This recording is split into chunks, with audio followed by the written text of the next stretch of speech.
Hello, YouTube. My name is Alan, and it's that time once again. Let's talk metal. My topic for this episode is a follow-up to the stream I did on heavy metallurgy last Friday with Kellen and Rick. Marty was off having some fun with some friends, so Kellen and Rick both graciously agreed to be on the show with me, and we dove into doom metal, a topic that, they are both well suited to discuss. And I think we had a great conversation. We touched on a lot of different topics about doom metal, and of course, showed off albums by a wide range of doom metal bands. If you're interested in doom or you're not that familiar with it and would kind of like sort of an overview of the genre, yeah, I think it was an excellent conversation. I would definitely recommend you check out that video. One thing we touched on just briefly was the difficulty in identifying like a big four of doom. Heavy metal fans like to do their big four of fill in the blank. We have our big four of thrash. We have our big four of German thrash. We have our big fours of other things. Um, Doom metal has always felt like a tough one to build a, big four for. And, we kind of talked just briefly about why that is. We didn't actually really try to generate lists. But, Rick and Kellen brought up some very good points about why it's difficult to do so. Just as a quick overview, some of the main things we touched on were the facts that doom metal was very spread out geographically. It wasn't a case where you had like a lot of the big name bands were all in the Bay Area, so Bay Area thrash scene's a thing, or that they were all in Germany, where German thrash could be a thing. Uh, a lot of the better known doom bands were kind of scattered all over the place. And as such, they also tend to have very different sounds from one another, which makes it a little hard to compare them. It's like, well, this band's particularly good if you're interested in the epic doom sound, but do you put them in the same big four with a different band that's maybe doing more the stoner doom sound or the doom death sound, stuff like that? Um, yeah, makes it, pretty difficult to work things out. Another issue with generating a big four list that we discussed was just the fact that many of the older doom bands didn't get a ton of recognition when they were most active. It wasn't until years later, sometimes decades later, that those bands started to really be cited as an influential pillar when we had more and more younger doom bands popping up, maybe throughout the later 90s and into the 2000s.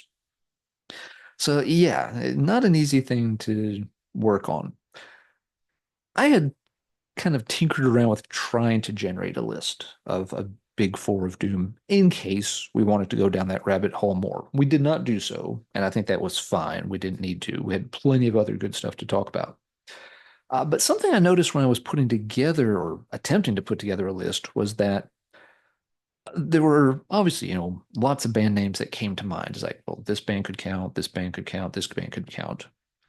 But in almost every case, I also noticed that I found myself thinking, yeah, but it was almost like every band had some blemish on their resume that kept them from being like, a slam dunk shoe in, had to have them. And so that just kind of struck me as interesting. And again, made it really hard to ever try to boil it down. I don't think I ever really generated a list I was happy with. But it was interesting to me that every band, even some of the big name classic bands, it felt like there was something that kept them from being just an automatic, put them on the list, there's no way they're coming off of it. So that's going to be the topic for this video. I'm going to go through, I think I had about, 12 bands that, I was seriously, considering for this kind of thing. But I'm going to go through them in terms of like why each one may not be well suited to be a member of a big four of Doom. It's just a thought exercise for fun. There's not an established big four of Doom. There may never be, and there doesn't have to be. But yeah, I'm kind of going to go through the list and point out why each one might not make that ballot if we ever tried to do it as a community in heavy metal. I want to do these in order of who I think like maybe like the best candidates are. And the further down the list I go, the more blemishes I think they have on their resume. So basically I'm strong with the bands I think would be maybe the best fits for a Big Four of Doom nominee. And we'll go down the list to some bands that I think, yes, they probably have some things going for them. I know why they get mentioned as candidates for this kind of list. But I think we're starting to stretch more and more as we go further down the line. So the first band, the one I think is probably best suited to be on the list, yeah, probably the closest thing to an automatic shoe-in, would be Candlemass. Uh, for many people, Candlemass is kind of the type specimen of doom metal. This is, the stereotype. If you say doom metal, most people are going to picture a 1980s Candlemass album featuring Messiah Marklin. Very few blemishes here. They've had a long career. They've put out a lot of albums. They've been consistently good throughout the time. There's a couple of albums that are a little mid, but almost all the albums are, above average or just bona fide classics of heavy metal. If there's something holding Candlemass back, they have the tiniest blemish here. The 1990s were kind of weird for them. They were still doomy, but after Marklin left the band, they did kind of, stray into some different styles of doom for a while. The Chapter 6 album has a very different feel to it than Tales of Creation and the other 80s output. Then you get to Dactylus Glomerata and From the 13th Sun. Albums I like a lot, especially From the 13th Sun, but they have more of a throwback 70s sound to them. Then you get to the 2000s, and they've had several vocalists come and go, but they kind of got a little bit more back to their core doom sound.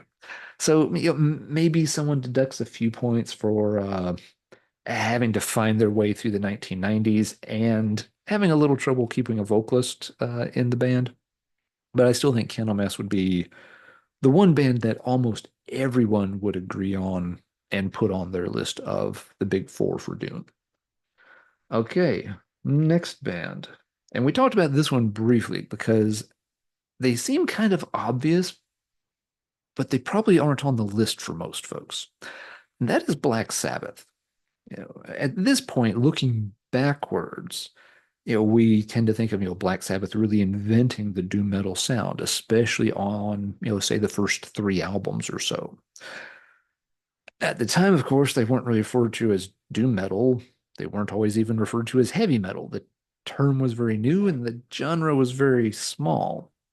Somebody in the chat, I think, put it best during the live stream that, Black Sabbath is a band, we all agree they sound very doomy, but most of us probably don't call them a doom metal band.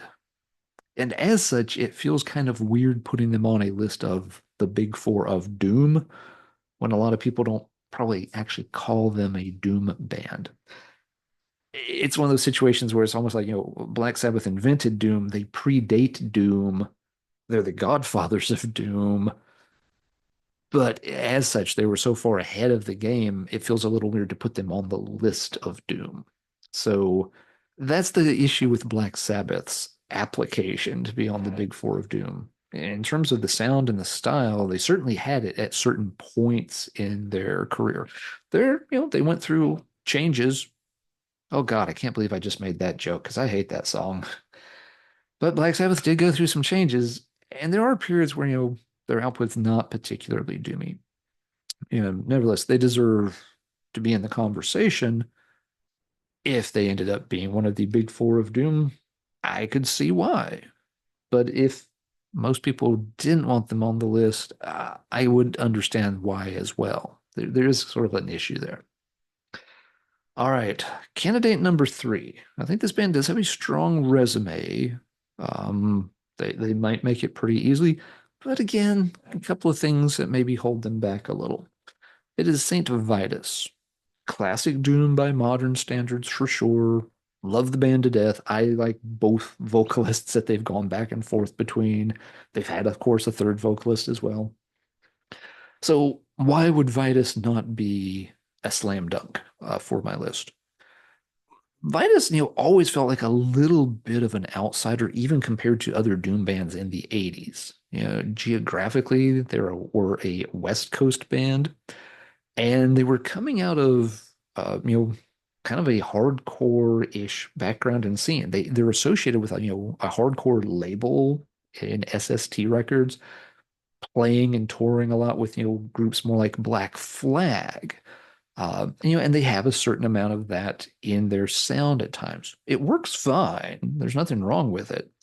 Don't get me wrong. But it makes them a little bit of an oddity in terms of their sound. It's not a bad thing per se. I think maybe a bigger issue with St. Vitus is just the fact that they did always have issues, with keeping a vocalist on board. That you have, Scott Riegers, on, some of the early releases. Then he's gone and Wino comes in and he's there for a few releases. Then he's out and Christian's in for one album. Then Scott's back for an album. Then the band disappears forever. And that's kind of another thing too. There's this huge time gap where after Die Healing came out in 95, St. Vitus was gone for almost 20 years. I think it's 17 years before you got the next album. And that had Wino on it. And then the album after that, it's back to Scott. So it's a little weird that the lineup has always been a little flip-floppy. Again, I like both vocalists. I think the output St. Vitus did with both of them is fine. I even, like the CO2 album with Christian singing. But I could see why someone might be a little, find Vitus a little confusing. Back and forth on the vocalist, and there's this huge chunk of time where they didn't do anything, that the band was essentially retired. So yeah, there are a couple of, things that can be marked as points being deducted from their score. I could still see Vitus getting on the list of big four of Doom pretty easy. But I think there would be, there's some discussion. There's room for debate, even on Vitus. All right, number 4 on the list is Trouble. Trouble at first glance may seem like a shoe-in, and I see a lot of people mention their name when this, thought exercise comes up. Trouble was there pretty early in the 80s with the debut coming out in 84. They released 3 albums there with Metal Blade. And kept releasing stuff in the 90s. But I think even Trouble, it runs into some, trouble with their application to this esteemed rankage. It- Trouble in terms of a doom band, yes, they have all the right sound and stuff. They also, had, their own weird twist on it, though, with it being, sort of, very Christian influenced. And those two kind of things sometimes feel like maybe they're a little bit at odds of, like, you know, doom is usually more bleak, despair, there's no hope. The white metal angle is supposed to be more like, no, there's always a chance for redemption and salvation and all that. Trouble was never really preachy about stuff, which is one reason I think that a lot of people like them much more so than a lot of Christian metal bands. Other things with Trouble's catalog, though, too. After those first 3 albums for Metal Blade, when you get to this album in 1990, they've started to change their sound here. And their next 2 albums in the 1990s, they drift a lot more kind of away from the Christian themes and into a more like, acid-soaked psychedelic kind of vibe to the music. They're covering things like, Beatles tracks and all that on Manic Frustration and Plastic Greenhead. And a lot of people don't like that change. For a lot of people, it's more like, I just want those first few Trouble albums. Personally, I tend to like the 90s albums better. I think some of the 80s material lacks a bit of personality, for lack of a better term. I like the debut album. The follow-up is not bad. The third album, Run to the Light, I've never really gotten into that album. I've revisited it a couple of years ago, and it still just doesn't really do much for me. So with Trouble's catalog, you get into a case where, okay, they had 3 albums that most people not named me like. Then you have 3 out, this album tends to be fairly popular for most folks. And then you have 2 albums that a lot of people are not keen on. And they technically have 2 more albums later on. Their whole catalog is only 8 albums, which isn't a ton, considering they've been around since 84. But those last 2 albums are just nobody pays attention to them. You have to be a real diehard Trouble fan or just a Doom completist to really pay much attention to those last two albums. It's not because they're bad necessarily. It's just that too many lineup changes, not enough really top-notch songs. They just don't really feel like they're part of the canon. If you want, the real canonical Trouble stuff, it certainly ends by Plastic Greenhead. And for most people, it ends a lot earlier than that. And that's why I think Trouble doesn't necessarily automatically get bumped into the big four. The body of really relevant work is kind of small. It's something we're going to see as an issue with some of these other bands as well. Again, I like them, huge respect for everything they've done, great musicians and all of that. But yeah, there are reasons that other bands might earn a spot on a top four Doom bands of all time, whereas Trouble might be just left on the outside looking in. All right, let's move on to band number five on my list. This is Reverend Bizarre. Now, I have said many a time that this is a band I have issues getting into. They were always a little too over the top and a little too tongue in cheek for my taste. When you start, kind of peeling back the fourth wall and being like, "Hey, folks, look how goofy we're being," um, in doom metal, that kind of kills it for me. I want the doom to have the right atmosphere and stuff. And when it's becoming kind of funny and doomy are kind of polar opposites. That just doesn't work. Reverend Bizarre is also a bit slow and tedious and drawn out for me as Doom. The exception being Crush the Insects, especially the A side of this album. That's fantastic. I like that a lot. More of that, please, for sure. I've got Reverend Bizarre at number five because they were hugely influential. My own misgivings about them aside, I would never deny that this band had a big impact on helping make Doom more popular in the 21st century. And tons of people latched onto this band, love them to death to this day. That's absolutely fine. I got no problems with their success or the fact that a lot of people enjoy them. They're just not, quite the right band for me. But yes, I think based on their popularity and how successful they were, they should be ranked pretty high in this conversation. And I don't see them always float to the top of people's lists. They're not one of the first bands a lot of folks mention.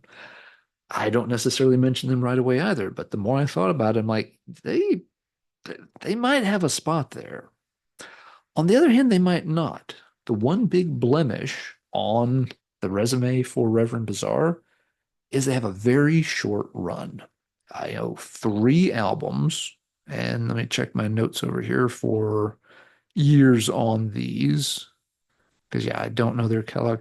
Yeah, you've got, three studio albums, 2002, 2005, 2007, and it's So Long Suckers. Literally, that's the title of the third album, in case you didn't know.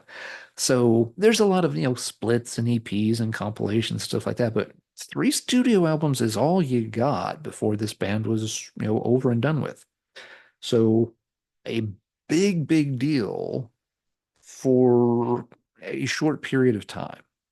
Not that doesn't undercut their influence whatsoever. It's just that, they are not a legacy band in the sense of someone like a Candlemass, who, been steadily putting material out for decades. This band steadily put stuff out for one half of one decade. And for that reason, it might be too short a catalog to have them bump out somebody like a Saint Vitus, who just has a much bigger body of work. So that was candidate number five, Reverend Bizarre. Candidate number six is one of my all-time favorite bands, but I've only got them in number six here. Pentagram. Pentagram seems, again, at first, like how could you not have them? One of the earliest US doom bands going way back into the early 70s and even the latest 60s, if you want to count some of, the members' earliest recordings. Uh, Tons of great stuff. There's, an entire mythos around this band's 70s output and then their 80s output, etc. So yeah, they seem like they have to be there, don't they? Well, do they? I mean, my own fandom for them aside, there are blemishes on the Pentagram discography when it comes to trying to make them one of the big four of doom. While the band may have existed since, the Lyndon Johnson administration, their output has always been kind of minimal. Throughout the entire 1970s era of the band, they released a grand total of what, four 7-inch singles, all of which were extremely limited pressings and are very hard to find. The music on them is very good. I spent a lot of time and too much money tracking them down a long time ago, but it's a really tiny amount of output.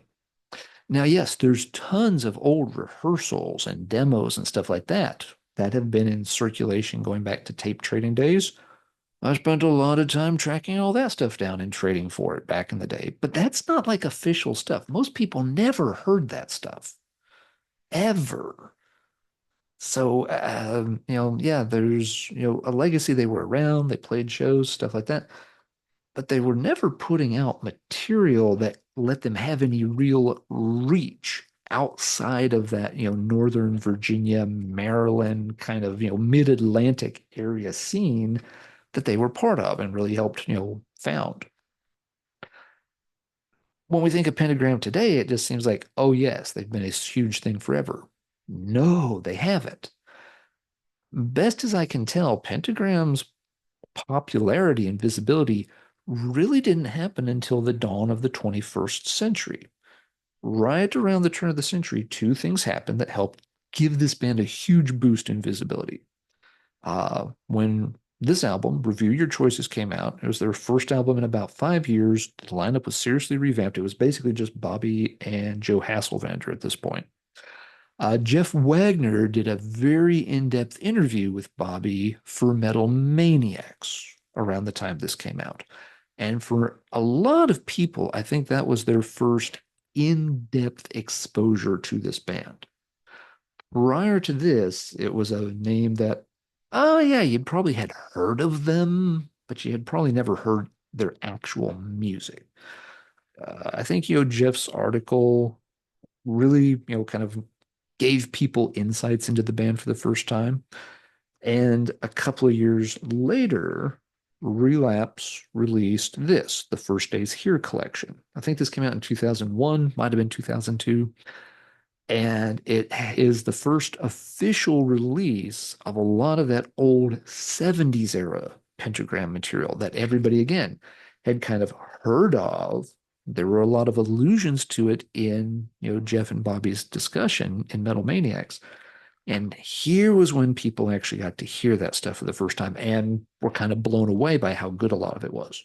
I had already heard this, humble brags, I guess, but yeah, I had already tracked down a lot of this stuff beforehand. It was still a great collection.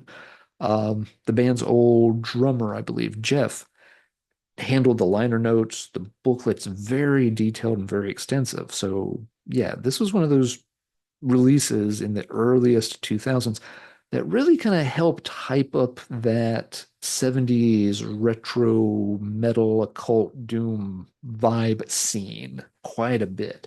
That people got to hear this old Pentagram stuff and realize that, wow, that wasn't just a bunch of like tired sounding rock stuff. A lot of these songs were really, really good. So then moving forward, after these two events, Pentagram started to become this big name drop and became very influential on that group of, younger musicians coming in the wake of that. You talk to any doom band, that's formed in the 21st century, they're probably going to mention Pentagram as a huge influence. Go back and talk to fans in the 1990s and see how many of them actually had listened to any Pentagram album. To that effect, Pentagram didn't even release their first album until 1985. They had an album in 85, 87, and 94. Are those let me see again, double checking the dates here. Yeah, 85, 87, and 94. So three albums representing the entire first 3 decades of the band's existence. No albums in the 70s, two in the 80s that were on small labels, not a lot of distribution, and then a 7 year gap before they even got the third album out, which was on a bigger label with Peaceful, but yeah, again, the band kind of was falling apart by that point, so it didn't get a lot of traction. So yeah, how do you evaluate a band like that? They've had a big impact long after the fact. Um, Now, Pentagram has still been, around throughout the 21st century in one shape or form or another. But let's be real honest. After this album, I don't think anything they've released can be considered, really must-have top-notch material. Some people like the Sub Basement album quite a bit. It has some good material on it, but some of it's not their best. And after that one, Hasselvander got fed up and left. And ever since, it's kind of been Bobby and guys who can put up with Bobby on album. And so these albums like, Show 'em How, Last Rites, they're fine, I guess. But if you're wanting to listen to Pentagram, do you ever reach for the Show 'em How album? Do you ever reach for Last Rites instead of Review Your Choices or Relentless or Be Forewarned? Again, I love this band. I have all those albums, and yeah, those newer ones, they never come off the shelf. So I don't know that Pentagram really deserves to edge out some of these other candidates. The total volume of, again, relevant material is really small.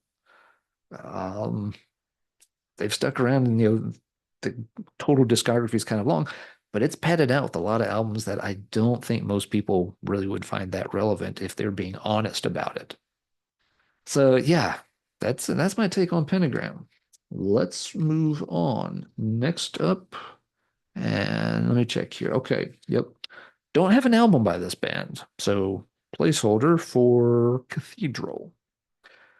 I like some Cathedral material. I've owned some Cathedral albums. I just don't have a physical copy of one right now. I've got a couple on digital.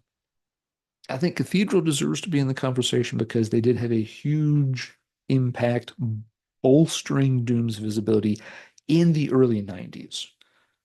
And Doom was a little unique that way. The early 90s is, a lot of the genres from the 80s were on the decline.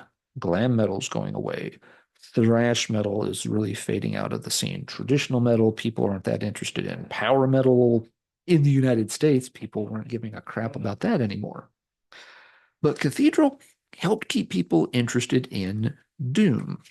Doom had always been, very much kind of a second tier genre through the 80s. Good bands putting out good albums, but they just never really had a moment in the sun where people latched onto it. Candlemass would probably be the closest thing to like a superstar level Doom band from the 80s during the 80s. But Cathedral and Lee Dorian, yeah, kind of got, Doom back in front of people's eyes to an extent. Why is Cathedral not a shoe-in? They are a bit of a divisive band. Some people did not like Lee, go into this, very different, slower style after, his years in Napalm. Some people really don't like his vocal delivery in Candlemass. They feel it can get, kind of cartoonish and over the top, which, okay, that is fair. It can sometimes. It also, starts to incorporate a lot more of like, the psychedelia kind of side of things. So it's Doom, but it's kind of happy, goofy, trippy Doom. I don't think it gets cheesy to the point that it messes with my suspension of disbelief in the Doom part. But it's also not something I reach for very often, highlighted by the fact that I have no physical albums to reach for, even if I wanted to. I should probably pick up Forest of Equilibrium again sometime. I do like that album. I didn't keep my copy just because I never really played my copy. I put it on into MP3s on the hard drive and it's there and I'm pretty happy with that. For their, contributions to Doom, just raising its visibility, keeping it relevant there in the early 90s when so many other genres were struggling, Cathedral deserves mention. I don't think they would make the cut at the end of the day, though. They have a reasonably long catalog. That's not the issue. It's just that I think there'd be a lot of people that would quickly want to vote that one down. All right, moving on. Next band to consider, My Dying Bride. So yeah, you got this whole style of Doom too. And how does this compare to the others? Well, I mean, this stuff came a bit later. This is more in the Cathedral timeline of we're now talking 90s acts, not 80s bands. My Dying Bride's had a very long and very good career doing this kind of, gothic death metal, doom metal, death doom, at first. I guess, mostly more gothic doom later on. A very consistent band. I've rarely put out a bad album. Um, what's the hang up with My Dying Bride? Shouldn't one of the Peaceville Three be represented here? That's been a major style of doom for a long time, so I think you can make that case.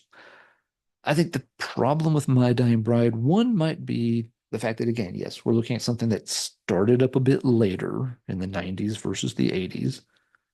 Second, My Dying Bride's early output quickly drifted away from Death Doom and almost completely away from Doom. You watch the progression in their albums from like As the Flower Withers, then Turn Loose the Swans loses most of the deeper vocals. Angel in the Dark River, very simple, more minimal music. I like it. Some people don't, but again, very different. You get to like Gods of the Sun, and it's almost getting accessible to the point where some people thought they might could sort of break through and have more mainstream appeal. Then they do 34.788% complete and kind of, for a lot of people, jump the shark completely. That album has its fan base. There are a lot of people that'll stand up for it. I've tried. I've given it a fair chance again, and sorry, no thank you. Hearing someone just, hearing a band, that can, do the really, classically composed, emotive stuff they're so good at, and just sit there and, keep repeating a bunch of swear words and heroin chick or whatever. I've got no interest in that. I'm sorry, that's just lame to me. If other people like it, that's absolutely cool. It's fun to have albums that we can debate about. But yeah, it really wasn't until this one came out in '99 that My Dying Bride kind of settled back in and established themselves as a long-running, consistent Doom band, that they were kind of done with the major experimentation in their history. So yeah, you have this weird 90s phase where the early albums can be quite different from one another. And after that, some people could say the albums become too samey, that they're not adventurous anymore. They got in their rut and they stayed there because they knew it worked. Um, I can see one of the Peaceville Three, and if so, I think it has to be this band. But yeah, maybe there's just a few hangups there that would keep them out of contention. Not sure. All right, up next on the list, another band I don't have a physical album by currently, The Obsessed. This band, I'm always amazed how rapidly their name will get thrown into the ring when people start trying to rattle off like the big four of Doom. And I have nothing against the Obsessed. I like most of the material I've heard by them. I've owned some Obsessed albums. I just don't have a physical copy of any now. I've got at least three or four on MP3. The reason I don't think the Obsessed are a good candidate, why I've got them kind of this low in the stack. Remember, as we go along here, we're getting to bands that I think it's more and more of a long shot that they should be put in the big four. And the reason I've got the Obsessed, kind of far down in the stack is quite simple. They didn't release an album in the 1980s. They released three albums in the 90s, and they've released two albums in the 21st century.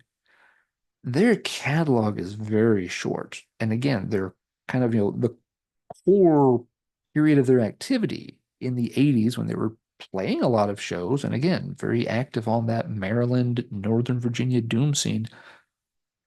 There's no studio recordings hardly at all to represent that. Yes, there's some demos, and yes, there was like a 7-inch single or EP or something. Even I don't quite remember what the deal is on that thing. There's no album. Their reach could only be so far, basically as far as they were touring.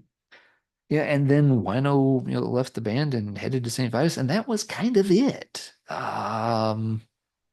Yes, yeah. Then, he returned in the early 90s, and you got some good stuff. I like the Church Within album a bit. But it just feels like, it's the Pentagram situation in a way.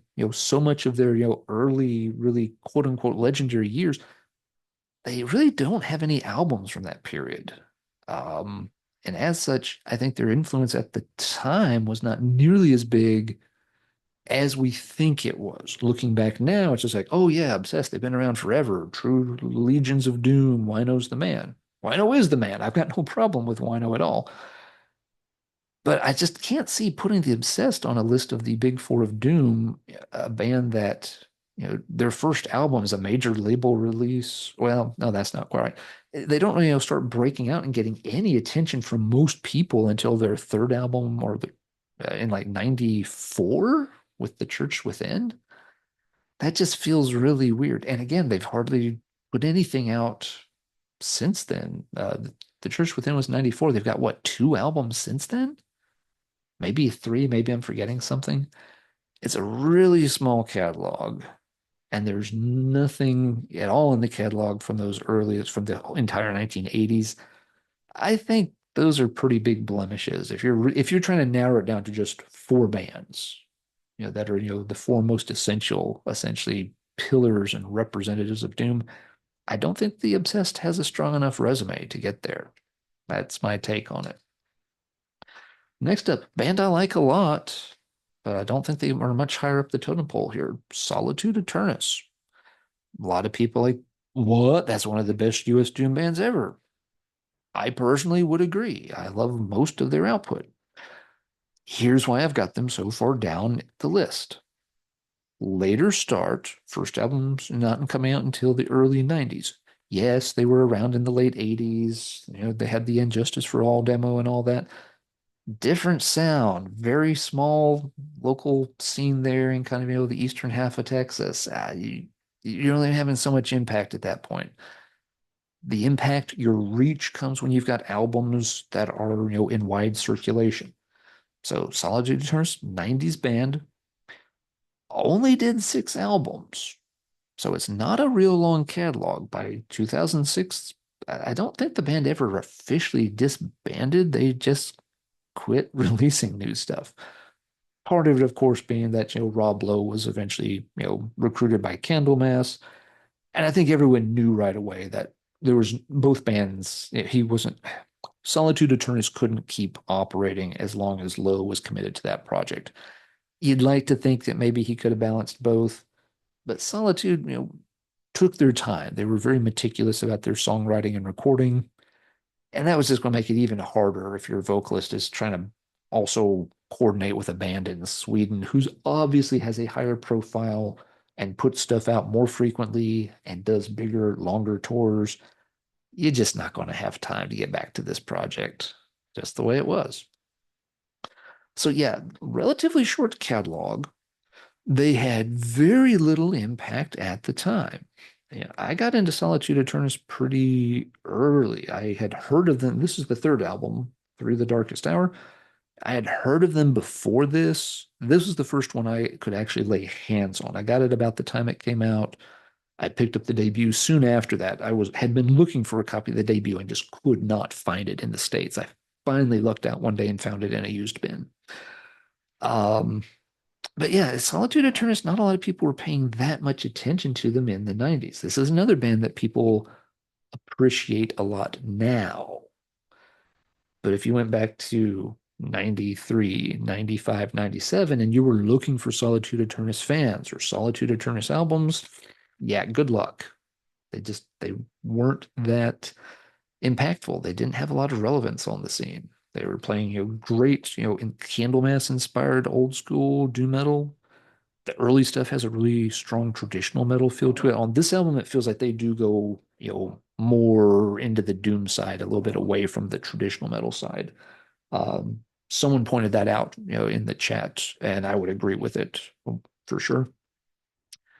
Great band, They have at least four great albums in the catalog. And that's something else. Not everybody really agrees that all six albums are top notch. Um, for my money, I think, three of the albums are outstanding. One of them is fine. One of them's, good. It's just, I've got three albums up here. I've got one album here. And I've got two albums that I never fully connected with, and that's the last two albums. So for me, the discography seems even shorter than it does overall. That for me, it's really that, Downfall is the last album I think is really essential, which means they're, strictly a 90s band for the doom metal scene. The two albums that wrap up their career heading into the early 2000s, they're not bad albums at all. But Adagio is a very long album, and the best song on it is the last track, and it's a Black Sabbath cover. That tells me this is just not an album I'm going to put on that top tier. And the final album, whose name escapes me at the moment, for whatever reason, that album just has never fully clicked. I've never had that listen where I'm just like, oh, there it is. There's what I'm looking for. I mean, I bought it the day it came out, and I'm still waiting for that moment. So yeah, that's why I've got Solitude's Turner's Father down. Not an 80s band, short catalog that people disagree on. Some people don't like the first album or two so much. A lot of people don't seem to like the Downfall album, the number four. I think it's bloody brilliant. Some people thought that one was a little bit disorganized and kind of scattered. So I don't think there's a big enough catalog with enough albums that everybody would really push as essential. And maybe they just weren't active quite long enough to get the catalog, expanded more. Great band, incredible musicianship, great songwriting, but I don't think they're a big four of doom kind of band. Couple more to go, and we'll wrap this up. Paradise Lost, I think, is the other of the Peaceful Three you could talk about for this. Gothic being the album that really kind of kickstarts the whole thing. But okay, what have you done for me since? By the next album, Paradise Lost were already, very rapidly changing their sound. The album after this, they're doing things different too. Icon and Draconian Times, popular albums. People were into the band and those got some, definite promotion and a push. I'm not nuts about that era of the band myself. It's not bad, but it's not my favorite stuff from them. And of course, from there, they move more into like, an electronic sound for a while. And they circle back to Doom to different degrees and different eras. But yeah, this is a good example. Yeah, those Peaceful Three bands really didn't stick to the death doom very long. And while people like different parts of Paradise Lost's catalog, it would feel really strange to me, to have a band that spent a lot of their time outside of doom circles and try to make them one of the four pillars of the doom scene. And to be very clear, I like a lot of the electronic stuff that Paradise Lost did. 1 Second and Host, really cool albums. Not something I want to listen to all the time.